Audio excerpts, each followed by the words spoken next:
오늘 시편 128편 1절부터 4절 말씀 가지고 하나님이 만들어주신 가정은 소중합니다. 이런 제목으로 함께 은혜를 나누고자 합니다. 가족이 이런 것입니다. 굳이 영적인 가족에 대해서 말씀하지는 않겠습니다. 여러분, 식구가 무슨 뜻인지 여러분 아십니까?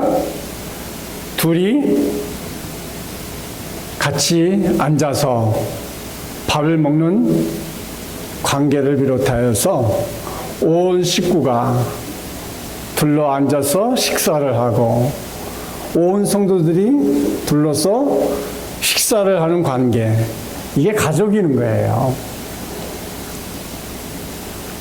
이것은 한 끼에 식사를 같이 한다는 것보다 더 중요한 의미가 있는 거예요. 그것은 우리가 영적으로 한 가족이라는 뜻입니다. 우리가 주일 예배를 드리고 함께 식사를 합니다. 오늘은 오는데 힘이 생기더라고요. 점심 때 만난 거를 먹으려고 생각하니까 힘이 생겨요. 그것도 뭔지 아세요? 꾸규 요거예요, 요거. 아이고 세상에. 어저께 박원호 집사님하고 박원자 집사님이 밤늦게까지 잘 과서 그 안에 정성스럽게 배를 열고 순서가 바뀌었네요. 온갖 것을 넣어서 꼬매서 푹 갔어요. 삼계탕이랍니다. 기대가 되죠. 중복과 말복 사이에 한번 먹고 지나가야 올 여름을 무사히 넘기신다고 집사님이 그 뜨거운 걸 나는 귀찮아서 못할 텐데 가만히 생각해 보니까 야, 우리 박은자 집사님이 예언의 은사가 있는 것 같아. 오늘 하나님이 만들어주신 가족은 소중합니다. 어떻게 그걸 알고서 꽃게를 삶을 생각을 했는지 장단이 많네. 가족이 기다리는 곳이 집이지요. 그렇죠? 내가 가장 편한 곳이 집이에요.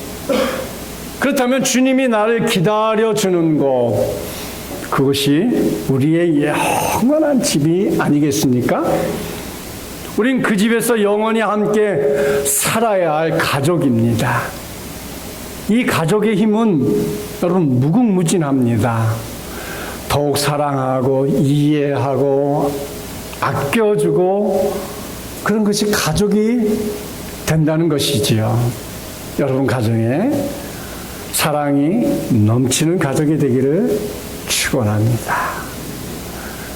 인간은 어느 누구를 막론하고 유성처럼 하늘에서 떨어지거나 송이버섯처럼 땅속에서 솟아나지 아니하고 다 부모를 통해서 이 땅에 태어났어요. 가정은 어떻게 시작되었을까요? 가정은 남남이 서로 이렇게 만났어요. 남자도 다른 가정, 여자도 다른 가정에서 살다가 지나가다가 우연히 뿅뿅뿅뿅 하고 만났는지 중매로 만났는지 교회에서 연애해서 만났는지 예전에는 교회가 연애 장소라고 그랬어요. 학생들이 교회에서 연애해서 연애를 오래 해가지고 교회에서 만나서 결혼한 그런 청년들이 참 많았어요. 만남을 통해서 가정을 이룹니다. 가정을 이루고 자녀가 태어나게 됩니다. 그래서 가정은 인간이 만든 것이 아니에요. 인간이 만드는 가정 같아도 엄밀하게 따지면 하나님이 만들어주신 가장 축복된 공간이 가정이라는 거죠. 인간을 만드신 창조주 하나님께서 아담이 홀로 사는 것이 좋지 않게 보여서 아담을 잠재우고 아담의 갈비뼈를 취하여서 하와를 지어 아담의 도없는 배필인 아내 하와를 주심으로 최초의 가정이 아담과 하와였습니다. 지상에 최초의 가정이 된 것이죠. 가정은 이렇게 하나님이 짝 지어주신 신성한 것이기 때문에 다소 성격의 차이가 있을 수 있고 삶의 어려움도 있고 불화하거나 이혼하거나 해체할 수도 있어요. 그러나 헤어지는 것은 쉬워요. 그냥 부부가 싸움하고 이혼해! 그래 이혼하자! 그리고 나가서 도장꽝 찍으면 되게 쉬워요. 그런데요, 이혼하지 아니하고 가정을 지키는 게 힘든 거예요. 그래서 더 소중한 거예요. 쉬운 거? 그건 누구나 다 해요. 여러분 가정에서 살면서 예를 들어서 빚 많이 짓는 거? 그거 쉬운 일이에요. 그냥 뭐 카드 그 있는 대로 그냥 날마다 가서 긁어대면 그 가정 파탄되는 거 굉장히 쉬운 일이에요. 그렇잖아요? 몸도요, 건강을 지키는 게 어렵죠요. 건강해지는 건 한순간이에요. 사업도요, 사업 망치는 거 그 한순간이에요. 지키는 게 어려운 거예요. 문 안 닫고 오래오래 잘 견디는 게 어려운 거죠. 이거 파산되는 건 한순간이에요. 그래서 마태복음 19장 6절에 보니까 이렇게 말씀을 하고 있어요. 함께 성독해 봅시다. 그런즉 이제 둘이 아니요 한 몸이니 그러므로 하나님이 짝지어 주신 것을 사람이 나누지 못할지나 하시니. 이제 둘이 아니에요. 둘이라는 건 뭐예요? 남자가 따로 살았고 여자가 따로 살았어요. 결혼하기 전에 따로따로. 그래서 둘이에요. 결혼을 통해서 이제 한 몸이 되는 거예요. 한 가정이 되는 거예요. 그러므로 하나님이 짝지어 주신 것을 사람이 나누지 못할까. 그러니까 가정은 지키고 보호하고 끝까지 100년 해로해서 천국까지 갈 때까지 행복한 가정을 만드는 것이 중요한 것이지, 이혼하는 거 그건 누구나 하는 거예요. 이혼한 게 대단한 게 아니고 수치스러운 거여야 돼요. 이혼했다 그러면 그게 수치스러운 거고 그게 불행한 모습이 되어야 돼. 우리 사회가 결혼을 몇 쌍을 하면 몇 쌍이 이혼을 한다 이렇게 막 통계가 나오는데 그거 불행한 거예요. 불행한 거. 어떻게 만나서 어떻게 가정을 이뤘는데 헤어지다니. 내 몸이 예를 들어서 내 몸이 지금 많이 아프니까 내 몸하고 나 헤어지겠다는 거야? 그럼 난 죽는 거잖아요. 그렇잖아요. 그러니까 이혼을 죽는 것이라고 생각하면 이혼하겠어요? 안 하지요. 못 하지요. 할 수 없지요. 근데 했어요. 그럼 그 사람은 이 사회에서 사실은 매장을 당해야 돼요. 그게 옳은 거예요, 오히려. 그만큼 결혼은 소중하게 생각을 해야 되는데 너무 요즘 젊은 사람들이 함부로 생각을 하잖아요. 노아의 때에는 하나님이 기대했던 꿈과 희망은 어느 가정에서도 찾아볼 수가 없었습니다. 그 때문에 노아 홍수 심판이 일어났고 그 때문에 하나님의 바벨탑을 무너뜨리셨어요. 그 때문에 서로 분열하여 뿔뿔이 흩어지게 되었어요. 심지어 강아지도 자기 주인을 아는 법인데 하나님의 형상으로 지음받은 인간은 지구상에서 흩어져 살면서 자기를 지으신 창조주 하나님을 배반하고 심지어 자기 손으로 만든 우상에게 절하며 복을 달라고 비는 어리석은 사람들이 나타나기 시작을 합니다. 하나님이 그러한 세상을 보면서 얼마나 속상해 하셨을까요? 그렇다면 하나님께서 너무너무 실망하셔서 그러한 가정들을 포기해 버리셨을까요? 결코 아니지요. 하나님 포기하시는 분 아니에요. 어느 목사님이 그러셨죠. 포기는 배추 셀 때만 하라고. 하나님 절대 포기하시는 하나님이 아니시죠. 하나님 배추 셀 일이 없으세요. 그렇죠? 여러분이나 배추 세시지 우리 하나님 배추 안 세십니다. 하나님은 마치 홍수로 인해 논밭이 쓸려 나갔지만 농부는 그 들판에 가서 쓰러진 곡식을 세웁니다. 이렇게 세워요. 무너진 뚝을 다시 이렇게 세우고 다시 씨를 뿌리는 것처럼 하나님께서 죄악으로 무너진 인생들을 포기하지 않으시고 새롭게 시작할 수 있도록 힘과 은혜와 능력과 권능을 부어주십니다. 과연 하나님이 어떤 일을 시작하셨을까요? 그것은 바로 아브라함의 가정을 택하여 새로운 꿈을 이루게 해주셨고 말씀으로 그 가정을 세워주셨고 언약의 말씀을 통하여 그 가정이 정말 복 있는 가정으로 만들어 주셨습니다. 첫째, 아브라함의 가정을 선택하시고 꿈을 주셨다는 거예요.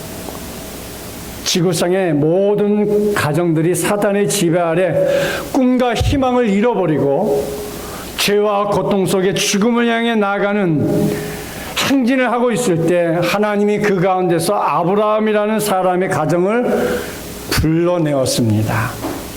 하나님께서 아브라함의 가정을 불러내어 장차 아브라함의 가정을 통해서 하나님께서 그 큰 꿈을 이루게 하실 뿐만 아니라 약속을 허락해 주었어요.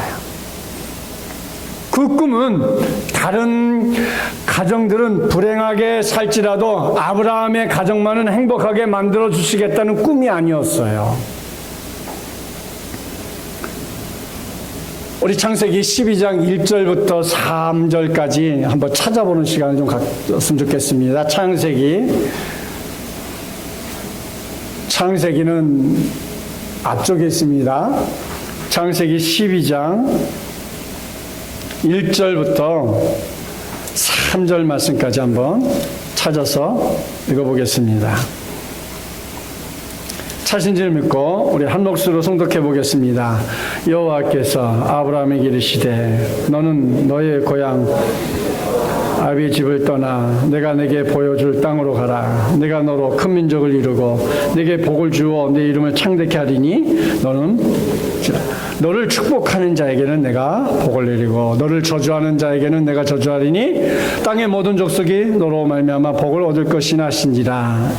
아멘.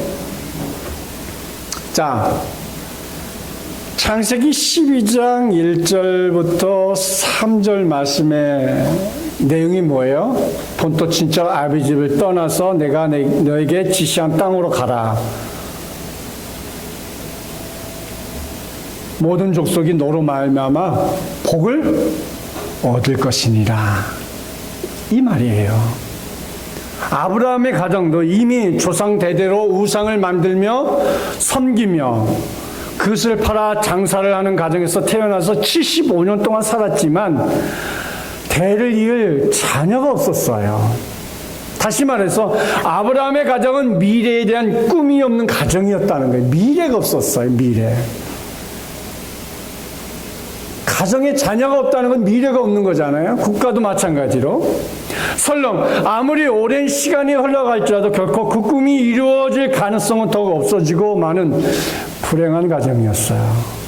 하나님은 그와 같은 아브라함의 가정을 치료하시고 회복시켜 주시고 아브라함의 가정을 가장 큰 가정으로 하나님께서 만들어 주시겠다는 거죠.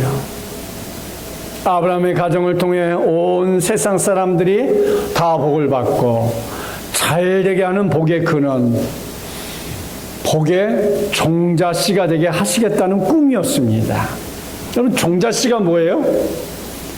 가을에 수확을 하고 곡식을 다 창고에 놓고 그것을 이제 빻아서 밥을 해서 먹습니다. 근데 따로 조금 이렇게 따로 모아놓은 것이 있어요. 이게 종자씨예요. 이거 뭐?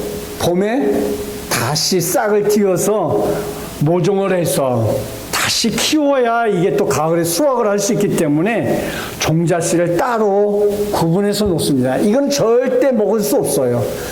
쌀이 그 안에 다 떨어져도 먹으면 안 돼요. 먹으면 봄에 뿌릴 씨앗이 없기 때문에. 이게 종자씨라는 거죠. 그 씨가 얼마 되지 않지만 봄에 땅에 뿌리게 되면 그것이 자라서 온 들판의 곡식으로 뒤덮게 하는 것이 종자씨인 것처럼 하나님은 아브라함의 가정에 축복의 종자씨를 되게 하셨다는 거지요. 어느 가정이든지 아브라함을 믿음의 가정으로 택하시고 부르신 하나님을 믿기만 하면 아브라함처럼 복을 받게 하시겠다는 약속인 것이지요. 갈라디아서 3장 8절에 이렇게 말씀하죠. 함께 성독해 봅니다. 또 하나님이 이방을 믿음으로 말미암아 의로 정하실 것을 성경이 미리 알고 먼저 아브라함에게 복음을 전하되 모든 이방인이 너로 말미암아 복을 받으려 하였느니라. 아브라함에게 복을 전하되 모든 이방인이 너로 말미암아 복을 받으리라. 예수 믿는 가정뿐만 아니라 모든 이방인에게까지 복을 받게 하겠다는 것이지요. 이 말씀을 이해하기 쉽게 번역하면 하나님께서 아주 오래전에 아브라함에게 나는 어느 나라 사람이든지 너처럼 나를 의지하는 사람에게 복을 내릴 것이다 라는 말이에요. 그러므로 그리스도를 의지하는 사람은 모두 아브라함과 같은 복을 받는 사람이 되게 해 주겠다라는 것이지요. 요즘 젊은이들에 의하면 현대는 삼포 시대라고 얘기를 합니다. 삼포는 연애 포기, 결혼 포기, 취직 포기라고 해서 삼포라고 합니다. 많은 얘기들이 있어요. 그렇죠? 어두운 사회의 일면이 아닐 수 없어요. 우리나라가 나홀로 살아가는 가구가 자꾸만 늘어나서 전체 가구의 34%가 나홀로 가정이라는 거죠. 그러니까 414만 가구가 1인 가구라는 거죠. 이런 저런 이유로 홀로 살아가는 분들이 아주 우리 주변에 많이 있어요. 이런 저런 이유로 홀로 살아가는 분들 여러분 잘 볼 겁니다. 뿐만 아니라 통계에 의하면 한 가구 구성원이 평균 2.7명에 달한다고 합니다. 3명이 안 되는 거죠. 예전에는 보통 한 식구가 5식구, 7식구, 많으면 뭐 10식구까지 한 집에서 살았어요. 근데요, 여러분, 유대인들은 지금도 막 10식구, 11식구, 12식구 막 살아요.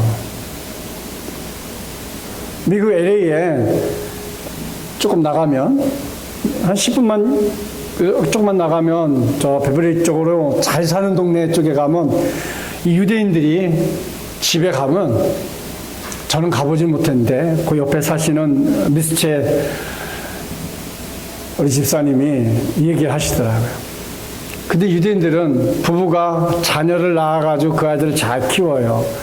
그 아이들이 결혼하면 또 한쪽으로 이렇게 수리해가지고 또 그 부부가 살 수 있는 방을 또 만들어주고 또 자녀가 또 결혼하면 또 옆으로 이렇게 또 해가지고 그 안에 다 가족이 모여 산다는 거예요. 그럼 이해가 되십니까? 이해가 안 되면 저거 한번 LA 가봅시다. 아니면 이스라엘로 직접 날아가거든. 그렇게 산다는 거예요. 그래서 주일날 보면요, 그 사람들은 안식일이죠. 토요일날 보면요, 온 식구들이 어린아이들까지 이렇게 무리를 지어서 가요. 6명, 7명, 8명, 10명씩 이렇게 무리를 지어서 해당으로 가요. 근데요, 그 모습이 한눈에 봐도 주씨들이 지금 교회 가는구나 한 걸 알 수 있어요. 남자들은 검은 양복, 아래 위에 검은 양복, 하얀 안에 하얀 옷을 입고 모자를 이렇게 주씨 모자를 쓰고, 여자분들도 아주 단정하게 입고 무리를 지어가요. 어른부터 아이에 이르기까지. 그래서 한눈에도 주씨들이 지금 교회를 가고 있구나 한 걸 토요일날 가면 볼 수 있어요. 그리고 토요일날도 예배를 다 드리고 식사를 하고, 또 아이들은 아이대로 우리는 막 그냥 지갈 길 가게 바쁘잖아요. 주씨들은 또 함께 모여서 개인 행동을 안 해요. 이렇게 모여가지고 가족이 그 하루를 보내는 그런 모습들을 봅니다. 우리가 참 옆에서 배울 점들이 상당히 많다고 그래요. 자, 인구 통계학에 의하면 30년 안에 유럽 어린이의 40%가 형제 사촌도 없이 외동이로 살아야 한다는 얘기가 있어요. 우리나라도 그렇게 될 날이 멀지 않았어요. 가족 해체가 심각한 사회 현상이 되고 있습니다. 가족이 왜 일이 중요하냐면, 가족은 우리 사회를 지탱해주는 가장 기본적인 단위이자 관계가 되기 때문에 중요한 거예요. 여러분, 신문을 보니 미국에서 이런 일이 있었어요. 1846년 11월 서부 개척민 80명이 캘리포니아 산맥을 넘다 눈보라를 만나 도너 계곡에 갇혔다고 합니다. 젊은 독신 남자 15명을 빼곤 8살부터 여자아이로부터 65살 할아버지까지 다 가족들이었다는 겁니다. 이듬해 봄 구조되었을 때 살아남은 독신 청년은 3명뿐이었다고 합니다. 15명에서 3명으로 줄었어요. 가족은 노약자가 많은데도 60%가 생존했다고 합니다. 그 이유는 서로 보살피고 의지한 덕이 이라고 합니다. 이 도너 계곡 사건을 분석한 인류학자 도널드 그레이스는 가족은 생존의 보증수표라, 이렇게 그는 이야기하고 있습니다. 또 한 사건이 있습니다. 1973년 영국 서머랜드 호텔에 불이 나서 51명이 죽었답니다. 이번에도 불이 나서 엄청나게 죽었죠? 근데 화재 현장을 찍은 BBC 화면을 살펴봤더니 가장 무사한 그룹은 가족끼리 온 사람들이었다는 겁니다.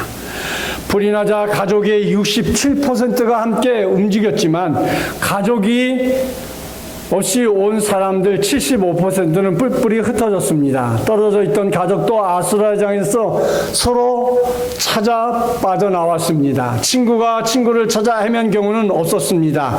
가족은 버림받지 아니라는 믿음으로 침착할 수 있었다고 합니다. 이렇게 가족은 존재하는 것만으로도 힘이 됩니다. 가족은 어떤 경우에도 서로 포기하지 않기 때문입니다. 또 한 얘기가 있습니다. 전라북도 정읍에는 독수리 오형제가 아니고, 여러분 독수리 오형제 알지요? 만화 영화. 그거 아니고 떡수리 오형제라는 떡집이 있다라는 거예요. 원래는 큰아들이 혼자 살았는데 이 장남이 모시고 살던 어머니가 치매에 걸렸다는 거예요. 그러자 큰아들이 동생들에게 도움을 청합니다. 그러자 서울에 살던 동생, 경기도에 살던 동생, 전라도 광주에 살던 이제 동생들이 우리가 어머니를 함께 모시자면서 앞서거니 뒤서거니 고향으로 찾아왔답니다. 그리고 떡집을 차리고 번갈아 돌아가면서 떡수리 오형제라는 이제 간판을 걸고 떡집을 했습니다. 번갈아가 가면서 어머니를 1, 2년씩 교대로 모셨습니다. 형제는 일주일에 한 번씩 나들이 날을 정하여 어머니를 모시고 교회로 이제 모시고도 갔습니다. 한 마음으로 어머니를 모시는 중에 작년 7월에 상태가 악화되었습니다. 그러자 형제 중 하나가 어머니를 요양원에 모시자는 말을 꺼내자 그들은 16년 만에 다투었다고 합니다.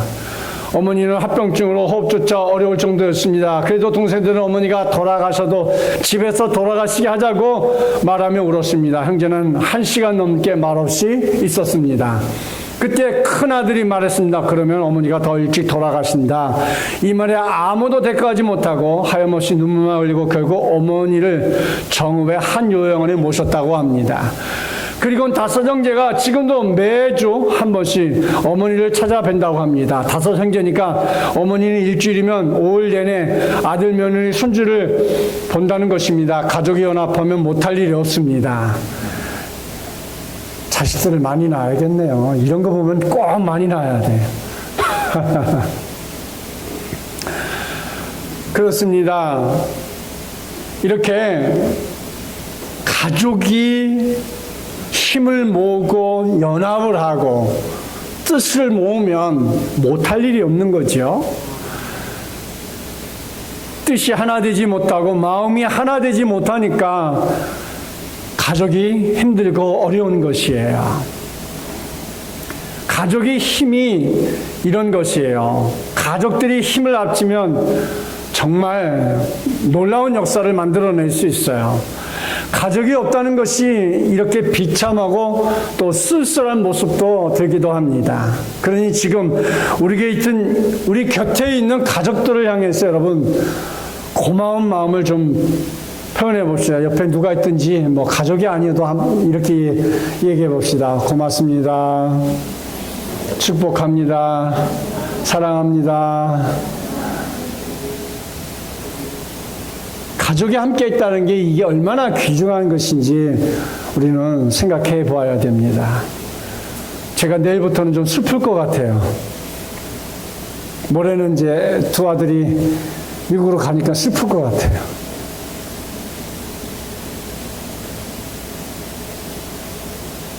가지 말라 그럴까요? 그래서 오늘 본문 시편 기자는 이렇게 얘기하고 있는 거예요. 시편 128편 1절부터 4절 말씀 우리가 함께 보았죠. 특별히 3절에 뭐라고 했어요? 내 식탁에 둘러앉은 자식들은 어린 감람나무 같으리로다 이렇게 얘기했어요. 참으로 아름다운 가정의 모습이 아닐 수 없는 거지요. 사랑하는 가족들도 둘러싸인 행복한 가정이기 때문에 그렇습니다. 어떻게 하면 이런 가정이 될 수 있을까요? 신앙이면 돼요. 믿음이면 돼요. 하나님만 잘 의지하면 이런 가정이 될 수 있어요. 여호와를 경외하며라고 했어요.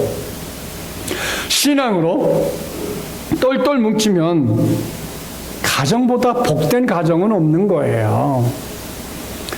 신약에 보면 특별히 예수님의 사랑을 받은 한 가정이 소개되고 있어요. 요한복음 11장에 나오는 나사로의 가정이죠. 예수님은 베다니에 있는 이 가정을 사랑하셔서 지나칠 때마다 들으셨어요. 나사로가 죽어서 무덤에 장사 지냈다는 소식을 접합니다. 요한복음 11장 22절 우리 함께诵독해 봅시다. 시작. 그러나 나는 이제라도 주께서 무엇이든지 하나님께 구하는 것을 하나님이 주실 줄 아나이다. 23절 예수께서 이시되 내 오라비가 다시 살아나리라.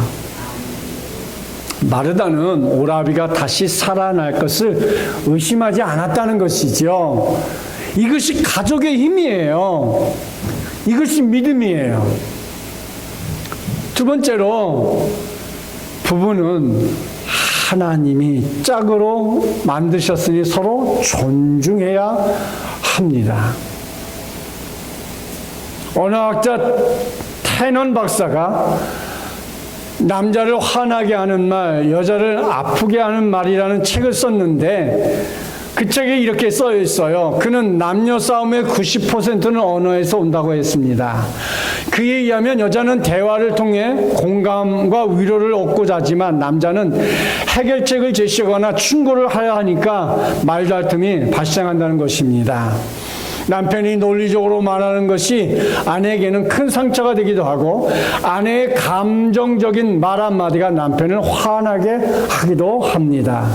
아내나 남편은 서로의 인격이 존중될 때 돕는 배필이 될 수 있고 배우자를 욕하거나 다른 사람들 앞에서 흉을 보는 것은 자기 얼굴에 침을 뱉는 것과 같습니다. 그렇습니다. 말 한마디에 천냥빚을 갚는다고 했어요. 때로는 칭찬과 격려의 말 한마디가 서로에게 큰 힘이 될 수 있음을 우리는 알아야 됩니다. 가난한 노부부의 이야기를 하려고 합니다. 이 노부부는 집에서 가장 값나가는 말 한 피를 팔아 좀 더 쓸모있는 물건과 바꾸겠다고 마음을 모았습니다. 그래서 영감이 말을 끌고 장에 나가 말을 암소와 바꾸었습니다. 그리고 다시 암소를 양과 바꾸었고 또다시 영감은 양을 거위로 바꾸었습니다. 그리고 또 거위를 암탉과 바꾸었고 그 암탉을 사과 한 상자와 바꾸었습니다. 이 영감은 부인이 무엇을 바꿔 가면 가장 기뻐할 것인지 늘 생각했고 그 생각에 바뀌면서 최종적으로 사과 한 상자와 바꾸게 되었던 것입니다. 집에 가다가 주막을 들렀습니다. 거기서 영감은 두 영국인을 만나게 되었고 자기의 결정에 대해서 자초지종을 털어놓았습니다. 그 얘기를 들은 영국인들은 영감이 집에 가면 할머니한테 야단을 맞을 것이라고 했고 영감은 절대 그런 일이 없을 것이라고 했습니다. 논쟁 끝에 영감과 영국인은 금화 한 자루를 걸고 내기를 했고 두 영국인과 함께 영감은 자기 집으로 돌아왔습니다. 그리고 할머니 앞에서 사실대로 이야기하자 할머니는 계속 싱글벙글 좋아합니다. 우유를 먹을 수 있겠군요. 아, 양젓도 맛있지요. 거위털도 얼마나 예쁜데요. 아, 계란을 먹을 수 있게 됐군요 하고 영감이 잘했다고 계속 영감에게 칭찬을 합니다. 할머니가. 영감이 마지막으로 암탉과 사과하고 바꿨다고 하자 할머니는 더욱 흥분해서 그럼 오늘 저녁엔 사과 파이를 먹을 수 있겠네요 하고 기뻐했습니다. 이 모습을 보고 놀란 영국인이 할 수 없이 금 한 자리를 주고 말았다는 것이지요. 남편이나 아내가 멍청해도 사랑의 마음으로 받아들이면 서로의 인격을 존중하면 복이 들어오는 법인 것을 가르쳐주는 이야기인 것이지요. 그렇습니다. 여러분, 이 노부부의 가정이 얼마나 멍청한 사람들의 모습이겠어요. 그러나 두 분이 백년 해로하면서 늙어가면서 어쩌면 그렇게 쿵짝이 잘 맞는 가정인지 생각해 본다면 참 복된 가정이 아닐 수 없는 거죠. 또 하나 얘기하려고 합니다. 오리 현상이라는 것이 있어요. 어느 날 동물들이 모여 왕을 뽑기로 했다고 합니다. 땅 짐승들은 사자를 추천했어요. 그러자 물짐승들이 날짐승들이 반대했습니다. 사자는 물속에서 살 수 없고 하늘을 날 수 없다는 이유입니다. 그러자 물짐승들이 고래를 추천했습니다. 그러자 이번엔 땅 짐승들이 반대를 했습니다. 물속에서만 사는 고래가 자기들을 지켜줄 수 없다는 것입니다. 이번에는 날짐승들이 독수리를 추천했습니다. 날짐승들이 반대에 직면했습니다. 하늘만 나면 뭐하냐는 것입니다. 그래서 하늘도 날고 물숲도 자유롭게 다니고 땅에서도 살 수 있는 동물을 찾았습니다. 뭡니까? 오리입니다. 뒤뚱뒤뚱 오리가 졸지에 동물의 왕이 되었습니다. 여러분, 여러 가지를 다 잘할 수 있기를 원한다면 오리밖에 안 됩니다. 가족에게 너무 많은 것을 요구하지 마십시오. 너도 나도 그저 바라는 것이 많아요. 그렇죠? 직장 다니는 남편에게 돈만 많이 벌어오라고. 부정이라도 해가지고 오라는 얘기가 다를 게 없는 거잖아요. 회사에서 딱딱 1년에 한 번씩 연봉 책정이 되는데 돈만 많이 벌어오라면 가서 부정해서 부장 청탁이라도 해가지고 많이 벌어오라는 얘기뿐이 안 되잖아요. 그렇죠? 하나님은 부족한 우리에게 가족을 주셨어요. 그것은 우리는 가족을 통해서만 온전한 인간이 될 수 있기 때문이에요. 세 번째로, 가정은 서로의 외로움을 채워주는 곳이고 삶의 휴식을 제공하는 곳이 가정입니다. 집에서 바가지 박박 긋는 거 바깥에 가서 바람 피우라는 말밖에는 되지 않아요, 여러분. 가정이 휴식처가 아니면 어디 가서 사람들이 안식을 누리고 어디 가서 우리 자녀들이 삶의 휴식을 느끼겠어요. 집에 들어오자마자 이놈의 새끼 2년 전연하면서 부모가 자식들을 쥐잡듯이 잡으면 그럼 걔들이 어디로 가겠어요? 여러분 어디로 가신다고 생각하세요? 잘못된 곳으로 갈 수밖에 없어요. 가정이 가장 평화로운 것인데 가정에 오면 제일 편해야 되는데 가정에 오면 이거 해라 저거 해라 공부 안 하니 내 게임만 하니 처음부터 끝까지 남자는 하루에 3만 마디를 하고 여자는 3,500마디를 한다 보면 더 많은 말을 한다는데 남편과 아내가 애들에게 집에 들어오는 애들을 보고 잔소리 대보면 그 아이들을 어디로 갈까요?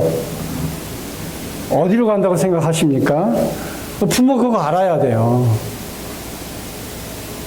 그거 알지도 못하면 큰일 납니다.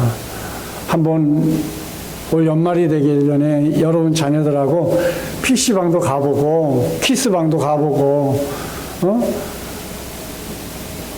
당구장도 한번 가보고 오늘 볼링장 가니까 볼링장은 안 가셔도 될 것 같은데 아들하고 딸하고 게임하러 가시면 좀 가보시면 좋을 것 같고요. 가보셔야 됩니다. 그런 환경에서 날마다 아이들이 방황하고 있으면 그 아이들이 탈선하지 않을 수밖에 없는 환경인데 탈선하잖아요. 자꾸 바깥으로 내몰고